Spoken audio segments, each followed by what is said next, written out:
Welcome back to the channel traders. This is the post market analysis video. इस वीडियो में हम देखेंगे कि जो हमने स्टॉक्स और इंडेक्स के ऊपर एनालिसिस किया था, क्या वो स्टॉक्स और एनालिसिस सही तरीके से चले हैं, और सारी चीजें हम इस वीडियो के अंदर देख लेंगे कि क्या हमारा कोई स्टॉक किसी टारगेट को अचीव किया है, मेरे फर्दर व्यू क्या है किसी स्टॉक के ऊपर, या फिर इंडेक्स आज किस तरीके से रहा है, बियरिश रहा है, बुलिश रहा है, या फिर हमने जो भी लेवल्स निकाली थी, जैसे आज बैंक निफ्टी में हमने जिस लेवल से ऊपर बाय अबव डिसाइड किया था, वहां से उसने रेजिस्टेंस लेके नीचे की तरफ आना स्टार्ट हुआ। इसका मतलब आपको यहाँ पे क्या करना था, आपको एक सेल एंट्री बनानी चाहिए थी। ठीक है, तो वो सारी चीजें हम देखेंगे और देखना है कि इस तरीके के मार्केट में आपको क्या रिएक्ट करना है। तो ये वीडियो में अपन सीखने भी बहुत कुछ वाले हैं। ठीक है, सो सीधा हम स्टॉक्स एनालिसिस के साथ स्टार्ट करेंगे और डायरेक्टली सारे स्टॉक्स देख लेंगे। सो हमारा सबसे पहला स्टॉक है टाटा कंज्यूमर। टाटा कंज्यूमर ने 840 का जो पहला टारगेट है वो अचीव कर लिया है। सबसे इंपॉर्टेंट, कल एक ट्रेडिंग हॉलीडे है तो कल मार्केट ओपन नहीं रहने वाले हैं। सो अब ये इसका मैं एक स्विंग टारगेट आपको दे दूंगा। इस स्विंग में आपको 880 का टारगेट लेना है। बीच में इंटरमीडिएट अगर आपको कहीं पे एग्जिट करना है तो आप कर सकते हो। 880 का मेरा एक टारगेट रहेगा जहां तक मैं रुकूंगा, और अब मेरा स्टॉप लॉस है 830 रुपीज। ठीक है, सो ये इसका इतना एनालिसिस था कि 880 का टारगेट के लिए अब मैं रुकूंगा। पहला टारगेट हमारा 840 का अचीव हो चुका है। अब आते हैं नेक्स्ट स्टॉक के ऊपर, दैट इज टाटा स्टील। सो आज टाटा स्टील में कोई मोमेंटम नहीं आया, मार्केट पूरा साइडवेज रहा है और एक रेंज में रहा, रेंज बाउंड मार्केट रहा है।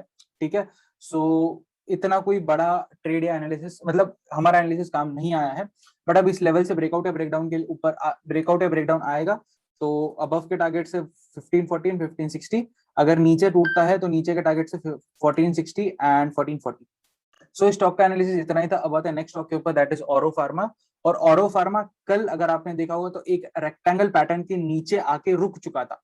तो आज हम देखेंगे क्या वो उसने एक डाउनफॉल दिया है उस लेवल से, क्या वो थोड़ा नीचे आया है या फिर वहां से बाउंस बैक किया है। सो ऑरो फार्मा ने उस लेवल से नीचे ब्रेकडाउन तो दे दिया है और 700 का टारगेट उसने ऑलमोस्ट अब अचीव करने में 20 पॉइंट नीचे आया और आएगा। ये मेरे लिए एक स्विंग इनिशिएट हो चुका है एक नीचे की तरफ, और नीचे के दो टारगेट्स हमारे वो टारगेट्स रहेंगे। और अब मेरा स्टॉप लॉस रहेगा समवेयर अराउंड 740 का मेरा स्टॉप लॉस रहेगा। 700 और 650 ये दो मेरे टारगेट्स रहने वाले स्विंग में एक शॉर्ट पोजीशन के अंदर। ठीक है, अब आते हैं नेक्स्ट स्टॉक के ऊपर, दैट इज भारती एयरटेल।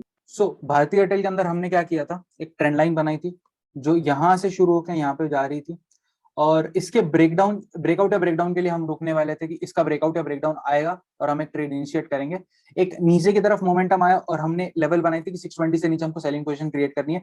आज उसका लो अगर हम देखेंगे तो दैट इज नॉट 720 से नीचे तो वो गया नहीं है। आज का लो है समवेयर अराउंड 620.85 का लो है आज का।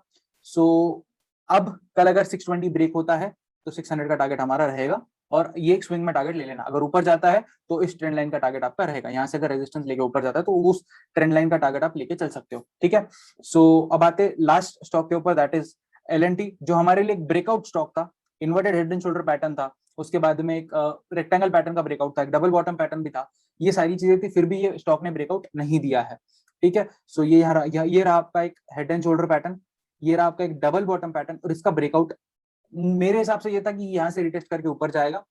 ठीक है, अब कल अगर इन एनी सिनेरियो वो 1622 ब्रेक करता है, मतलब यहां से 10 पॉइंट नीचे 1622 ब्रेक करता है, तो पहला target will be somewhere around 15555। बड़ा टारगेट है, थोड़ा सा बड़ा टारगेट मैं रख रहा हूँ, मैं पर्सनली रखना चाहता हूँ थोड़ा सा बड़ा टारगेट। तो 1622 से नीचे एक सेल पोजीशन क्रिएट कर देना 15555 के लिए। ठीक है, और बीच में एक 1590 का एक टारगेट रखना, और स्टॉप लॉस रहेगा 1640 का। 1640 का स्टॉप लॉस रहेगा, बाकी नीचे के टारगेट्स रहेंगे। अब आते हैं हमारे डायरेक्टली हमारे स्टॉक्स के इंडेक्स के एनालिसिस के ऊपर, दैट इज निफ्टी और बैंक निफ्टी।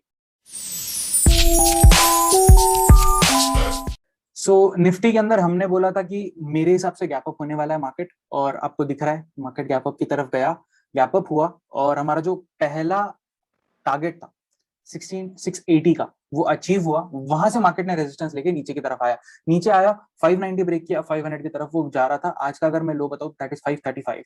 मिनिमम आप लोगों ने ऑलमोस्ट 55 पॉइंट तो कैप्चर करने चाहिए थे इस फॉल के। ठीक है, सो अगर आपने किया है तो वेल एंड गुड, नहीं किया है तो कोई इशू नहीं। कल के लिए मैं एनालिसिस करके देता हूँ आप सबको। तो कल आपको बाय करना है 16600 से ऊपर, और सेल करना है 16540 से नीचे। 16540 से नीचे सेल करना, 16480 का पहला टारगेट नीचे की तरफ, और बाइंग की तरफ 16680 पहला टारगेट। इससे ज्यादा आएगा तो मैं टेलीग्राम चैनल के ऊपर अपडेट कर दूंगा। इनफैक्ट कल छुट्टी है, फ्राइडे के दिन ये एनालिसिस काम आने वाला है, तो फ्राइडे के दिन I would be 100% active on my Telegram channel.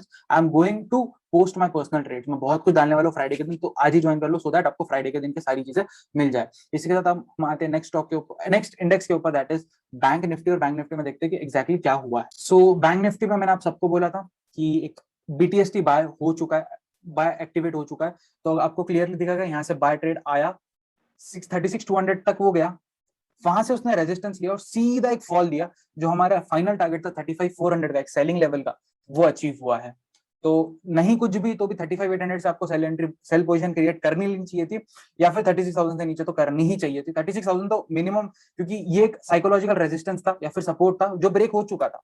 Support resistance break हुआ बट सस्टेन नहीं किया, नीचे आया, एक सपोर्ट की तरह रिएक्ट करना चाहिए था, सपोर्ट की तरह यहाँ पे रिएक्ट किया और फिर से फॉल दे दिया। तो यहाँ पे वो एक रिट्रेसमेंट हुआ। अगर आप फिबोनाची के लेवल यहाँ से लगाते थे, अगर मैं आपको बताऊं कि अगर आप यहाँ से फिबोनाची के लेवल अगर लगाते थे तो आपको क्लियरली दिखेगा 0.38% का रिट्रेसमेंट था। तो यहाँ से वो फिर से नीचे की तरफ आ गया, ठीक है। सो 35,400 का टारगेट इजीली अचीव हुआ मेरे हिसाब से, और मेरा एनालिसिस आज 100% काम किया है।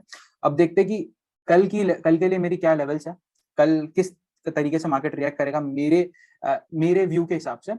तो अगर मार्केट कल 35,640 ब्रेक करता है तो 35,800 और 36,000 ये दो टारगेट्स ऊपर की तरफ, और अगर नीचे जाता है तो 35,420 ब्रेक होने दो, 35,420 ब्रेक होता है तो 35,200, 35,000 ये दो टारगेट्स नीचे की तरफ रहने वाले, ठीक है। So with that said I hope आपको ये वीडियो जरूर पसंद आया होगा। वीडियो पसंद आए तो प्लीज इस वीडियो को लाइक करके जाना, लाइक करने से मुझे मोटिवेशन मिलता है कि आप सबके लिए वीडियो बनानी है। उसके बाद में सब्सक्राइब करके जाओ सो दैट मैं जो वीडियो ला रहा हूँ, मैं जो एनालिसिस ला रहा हूँ, ये आपको सबसे पहले नोटिफाई हो। इसके लिए आपको बेल आइकन भी दबाना जरूरी है। इसी के साथ में इस वीडियो को मैक्सिमम शेयर करो, क्योंकि ये मैं आप और मुझ तक नहीं रखना चाहता, मैं ज्यादा लोगों तक पहुंचाना चाहता हूँ। तो इस वीडियो को आप ही को शेयर करना पड़ेगा, जितना ज्यादा आप शेयर करोगे उतना ज्यादा इस वीडियो को रीच मिलेगा। इसी के साथ में कमेंट करके जाना अगर आपको ये एनालिसिस काम आ रहा है। मुझे पर्सनली लगता है कि मैं जो एनालिसिस दे रहा हूँ ये मुझे तो काम आता है, तो आई होप आपको भी ये चीजें काम आ रही होगी, और प्लीज कमेंट करके जाना, ठीक है। So with that said happy trading to all guys, bye and thank you for watching this.